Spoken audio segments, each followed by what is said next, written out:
Et on en parle avec notre invitée, je vous le disais, Christelle Hartel Yorana. Yorana. Merci d'avoir accepté notre invitation. Plaisir. Parmi les nouveautés, cette année, on note par exemple la mise en place des sections bilingues français-tahitien à parité horaire.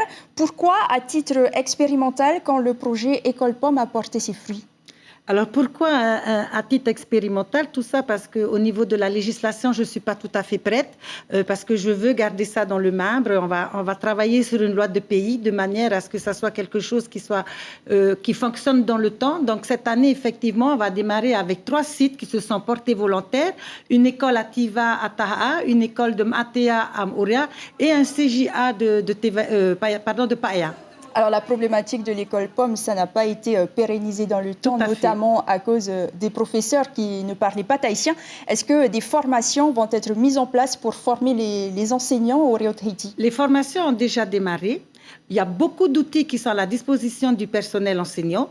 D'autant plus que c'est pour cette raison aussi que nous avons décidé de partir sur le volontariat des écoles et surtout des enseignants. Alors les sites que nous avons choisis ont déjà été, on va dire, dans ce dispositif déjà, ils ont déjà fait des choses extraordinaires au niveau du bilinguisme. C'est pour ça qu'ils ont été retenus cette année. Donc l'année prochaine, on va poursuivre ce dispositif avec la langue marquisienne, une aux Marquises du Nord, une aux Marquises du Sud, je vous donne le scoop, et aussi avec Mangariva. Et est-ce que dans les nouveautés aussi cette année, c'est l'enseignement du fait nucléaire à partir du cycle 3? Comment est-ce que cela va s'articuler? Alors, une équipe d'inspecteurs pédagogiques du premier degré et du second degré se sont retrouvés pour travailler justement sur ce sujet. Les faits nucléaires, les essais nucléaires, on en a beaucoup entendu parler. Et suite à une étude que nous avons faite sur le terrain parmi les étudiants, beaucoup de nos enfants polynésiens n'osent pas parler des essais nucléaires, n'osent pas parler des faits nucléaires et n'ont pas tout à fait les bonnes informations. Donc, il me semble que l'éducation se devait de leur permettre d'avoir ces informations au niveau des établissements scolaires. C'est pour ça qu'on veut démarrer ça. Donc, on démarre cette année avec les élèves du cycle 3, CM1, CM2, 6e, et on va poursuivre ce travail dans le second degré. Est-ce que vous allez associer aussi les associations de lutte bien sûr que tous les partenaires sont accueillis dans ce dispositif-là parce qu'il n'y a rien à cacher. Au contraire, on doit le savoir parce que de toute façon, c'est un fait. Il y a eu effectivement les essais nucléaires ici en Polynésie française et ne serait-ce que pour la culture de nos enfants, il est bien qu'ils le sachent. Merci Madame la Ministre pour ces premières réponses. Nous allons poursuivre notre entretien. Juste après, cette image des écoliers de Taïohae ont bénéficié d'une trousse Made in Whenua grâce aux âmes charitables d'habitantes de l'île. Un atelier de production a été créé spécialement pour fabriquer des trousses faites main. À l'aide de chutes de tissus collectés, 160 pièces ont pu être confectionnées. Elles ont bénéficié à tous les enfants, notamment à ceux issus de la vallée enclavée. Une belle initiative dont Heinar I. Rasselé et Nadine Tamari nous expliquent l'origine au micro de notre correspondante Marie Curva. Aux infos, j'ai aperçu des remises de trousses aux élèves défavorisés pour le collège de Hadoué et l'idée m'a plu. Je me suis dit pourquoi pas le mettre en place à nos rivales. Donc j'ai tout de suite pensé à Nadine qui m'a fait découvrir la couture et elle a pris le projet sans réfléchir. Elle a dit oui. Ça a été quand même 2 week-ends intenses de couture, commencer à 9h30, 10h pour finir à 16h. Mais on a quand même fait 160 trousses et de toutes les couleurs et elles sont magnifiques. Madame la Ministre, est-ce que heureusement qu'il existe des opérations caritatives comme ça pour venir en aide aux familles? On va pas. Oui, bien sûr que je voudrais profiter de l'occasion pour remercier ces dames des archipels des Marquises pour cette belle initiative.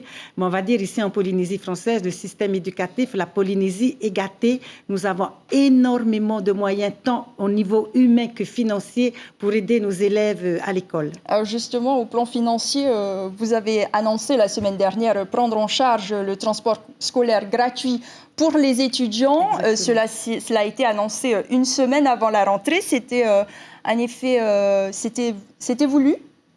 C'est évolué, mais d'autant plus que les étudiants, comme vous le savez, se préparent pour leur rentrée des classes. Donc, quand on parle des étudiants, il ne faut pas faire un amalgame avec les élèves et les collégiens et les lycéens. Ici, c'est vraiment un dispositif que le président du gouvernement a voulu que l'on mette en place le plus rapidement possible. C'est aider nos étudiants dans leurs études.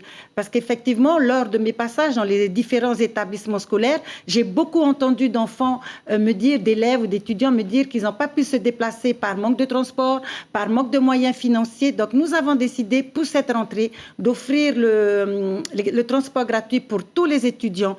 Et avec aussi mon collègue du ministère des Transports, nous avons facilité cela puisque nous avons une ligne directe maintenant à l'université. Donc, tout ça pour aider aussi nos élèves dans leurs études, pour toujours éviter le décrochage scolaire.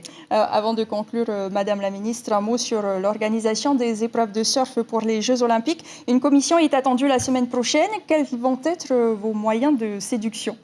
Alors, vous avez des informations que moi, je n'ai pas. Je ne savais pas qu'il y avait une délégation qui arrivait. En tous les cas, nous sommes honorés que la Polynésie soit choisie pour l'instant pour participer à ces Jeux Olympiques. Bien sûr qu'on va tout faire. Alors, ici, en Polynésie, on sait organiser les manifestations de cette envergure.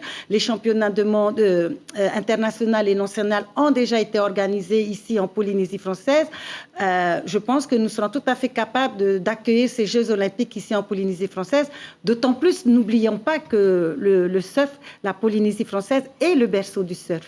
Merci beaucoup, Madame la Ministre, d'avoir été notre invitée ce soir. Je rappelle que nous avions parlé des nouveautés de cette rentrée. À noter, par exemple, la mise en place des sections bilingues français-tahitien à parité horaire. Et la grande nouveauté, c'est l'enseignement du marquisien pour l'archipel des Marquises. En 2020.